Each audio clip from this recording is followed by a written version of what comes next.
morning. Today we're going to just look at Balaam and his greed. We start off with, who is Balaam? He was universally known for and condemned in scriptures for moral, ethical, and religious faults. And he's full of corruption, but his main problem, the root of it all, is greed. And we'll start off with Numbers 22, 5 through 6. And it says, So Balak, son of Zippor, who was king of Moab at that time, sent messengers to summon Balaam, son of Beor, who was at Pethor, near the river, in his native land. Balak said, A people has come out of Egypt. They cover the face of the land and have settled next to me. Now come and put a curse on these people, because they are too powerful for me. Perhaps then I will be able to defeat them and drive them out of the country. For I know that those you bless are blessed, and those you curse are cursed. In verse 7, you can see that the elders of Moab and Midian left, and taking with them the fee for divination. When they came to Balaam, they told him what Balak had said.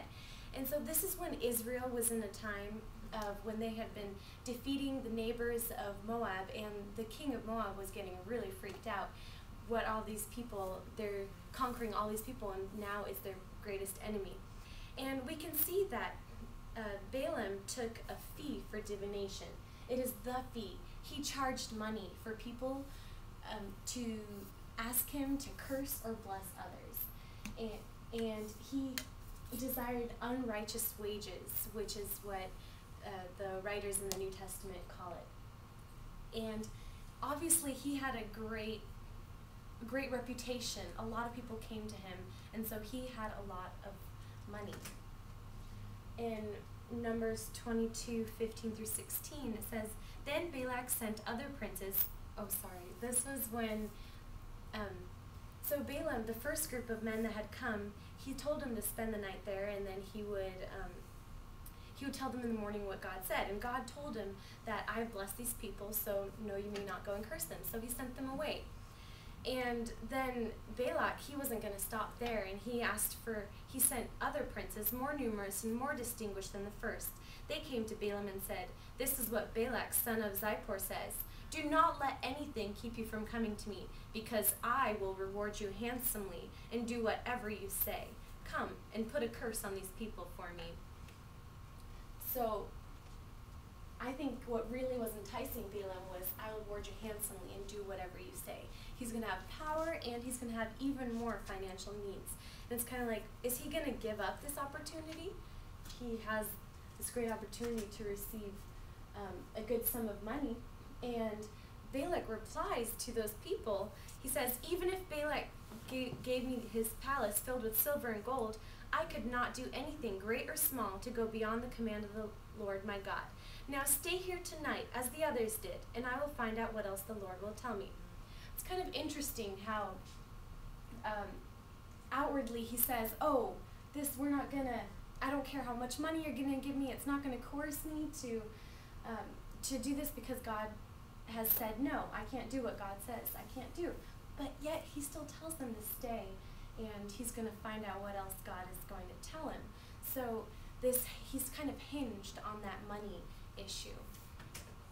Here's the story of a man. He comes to a woman and knocks on the door of the neighbor and asks and tells a story about the unfortunate family that lives nearby. Her husband is out of work. The kids are hungry, and the utilities will soon be cut off. And they're going to get kicked out of their apartment if they don't pay their rent by the afternoon. That lady was like, I'd be happy to help. She says, with great concern, Who are you? And he says, I am the landlord. And we can see that he has all the right things he's saying. He says, he's caring for these people, this family, no work, the kids are hungry, and the utilities are going to be kicked out. And then you find out who he really is and what his real intentions and real motives are. Same for Balaam. Why is he hoping God will change his mind? Because he's saying, stay the night. Let's see what God says. why did he want to go? His mind knew that that's not what God wanted, and yet his heart loved money. He loved the money that was offered. Did he want to be a millionaire possibly? Ready to compromise even his life to achieve it, which we will see later? Maybe that's some of us in our situations. And Balaam, he thought he had succeeded when God told him that yes, he could go that night.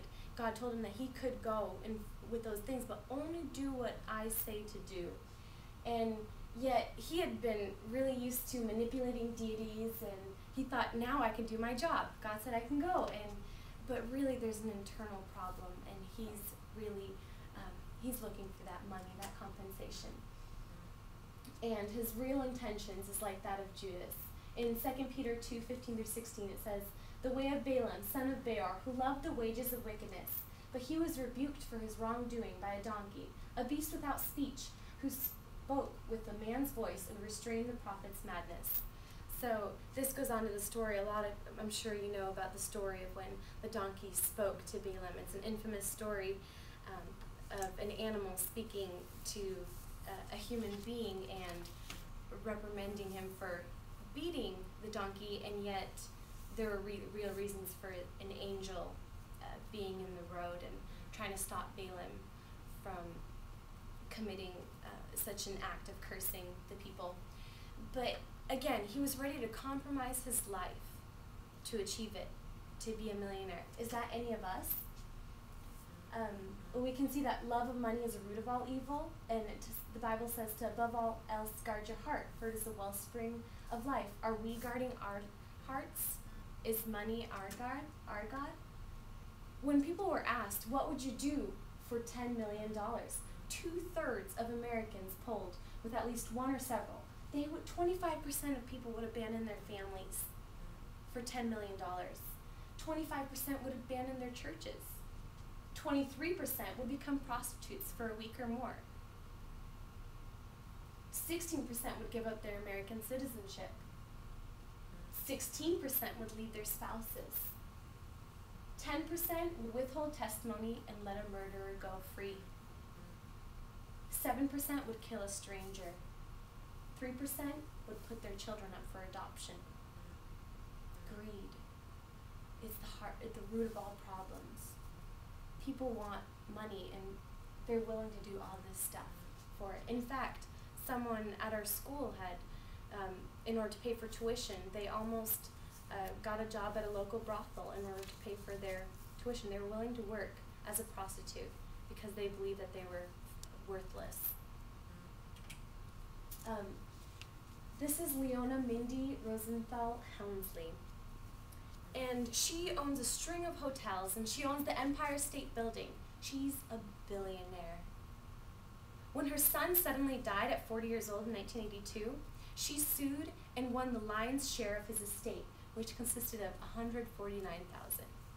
You know what that left her? The 4 sons, the 4 children that her son had, left him with $432 each, and his widow with $2,171.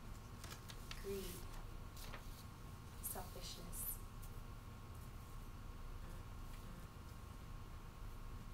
And then we read about how Balaam died in Numbers 31:8. Among their victims were Evi, Rechem, Zur, Hur, and Reba, the 5 kings of Midian.